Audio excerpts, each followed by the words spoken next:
Mando News de volta e você percebe que do meu lado aqui está um bombeiro militar, é o aspirante Túlio César. Boa noite, Túlio. Boa noite a todos. Obrigado pela presença. Claro que sua presença aqui para a gente falar do que está mais acontecendo, o incêndio, principalmente em vegetação. Muito chamado, tá dando conta, Túlio? Muito chamado, né? Só nesse período de estiagem esse ano até agora, sem incluir o mês de agosto, 355 ocorrências em toda a região. E tem exigido muito esforço do Corpo de Bombeiros, né? E a gente, enquanto tem que atender esses chamados, não para o serviço de resgate, o serviço de salvamento. Então tem sido um desafio muito grande mesmo. É porque os bombeiros sempre têm aquela questão, às vezes não tem o número de militar necessário nem para as ocorrências rotineiras, aí vem o pico dos chamados de incêndio, né? A gente está trabalhando realmente com todo o efetivo ali empenhado, né? Felizmente, mês passado a gente recebeu um reforço de 10 militares, né, para atuar, e agora, pelo menos, a gente conta com guarnições específicas de combate a incêndios florestais. Então, hoje nós temos militares dedicados exclusivamente a esse tipo de ocorrência dessa natureza, já que tem sido com muito constante, muita frequência, esse tipo de chamado. Você comentou aí que o período de estiagem, período seco, vem lá, assim começa o outono, já é contabilizado o período seco. Sim. De abril para cá. Mas nessas últimas semanas agora mesmo, especificamente agora em agosto, estamos nesse ápice da sequidão com um calor. Com certeza o aumento de chamados é maior agora. Agrava, né? Além do período seco de já estar muitos dias sem chover, a umidade relativa do ar está muito baixa, a temperatura aumenta e favorece a propagação dos incêndios, né? Então, por isso a gente tem visto aí na cidade, em toda a região, às vezes até o horizonte cheio de fumaça, né? Então, realmente favorece muito essa questão climática.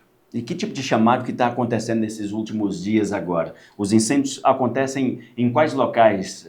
Cidade, rural, como que é? Tá, os principais ocorrências que a gente tem atendido são incêndios em pastos, incêndios em lotes vagos e, em terceiro lugar, incêndios à margem de rodovia. E o perigo que traz para isso aí, que a gente tem até as imagens rodando aí de alguns incêndios, e alguns em pastagens aí que dá um trabalho maior, horas e horas para vocês conseguirem controlar. Isso, horas e horas para a gente controlar. Então, por exemplo, no meu último plantão, eu fui em um incêndio em pasto que começou à tarde, só foi acabar à noite.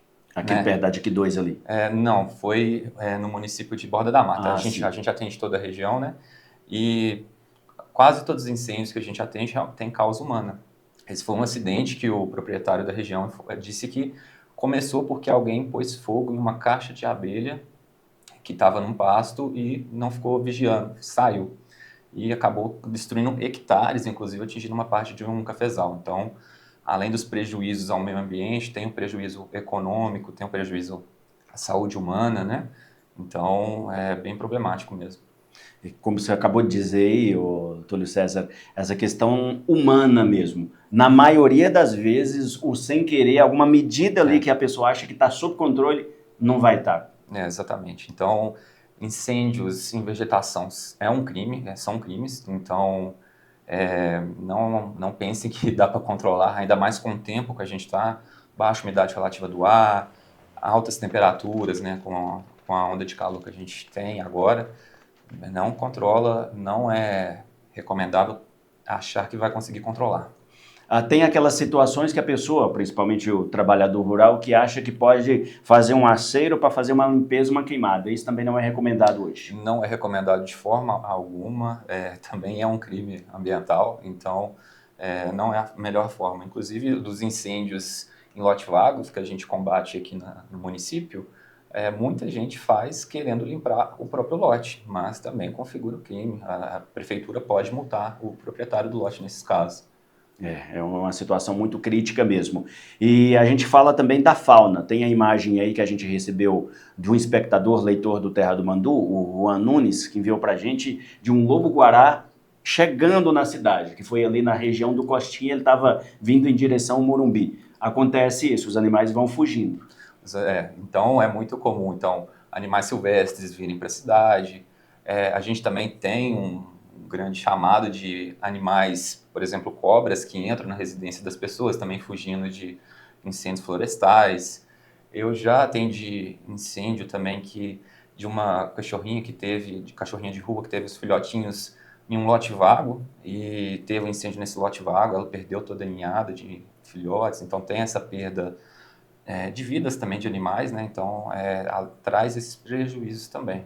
É uma tristeza tremenda que acontece. E a saúde humana, como comentou, por conta da fumaça, da fuligem. Então, pessoas que já têm problemas respiratórios, por exemplo, agrava com a fumaça, né? Então, quem tem asma, liga lá sempre reclamando que por causa da fumaça está trazendo prejuízo à saúde dela. Então, é um grande problema. Além de riscos ao patrimônio das pessoas, né? Então, se um incêndio atingir uma residência, atingir uma casa, traz ainda o dano ao patrimônio. Agora, a situação é, vocês estão recebendo o chamado porque está acontecendo um incêndio, mas que tipo que a população pode ajudar o Corpo de Bombeiros, seja desde o início ou para o incêndio não acontecer? Como que vocês trabalham essa questão de prevenção? Então, por exemplo, no setor rural, o principal é abandonar essas práticas que utilizam fogo, né? Tem um grande número de ocorrências por causa de uso de, por exemplo, de fogo para limpar pasto, né?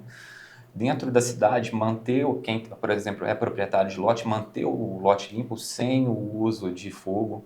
Como eu disse, a prefeitura pode multar nesses casos, né? Então, não fazer o uso de fogo para limpar lote e, principalmente, viu um incêndio acontecer, já no princípio dele, já acionar o Corpo de Bombeiros antes que ele se alastre, né? E destrua o restante da vegetação, traga mais riscos às pessoas também.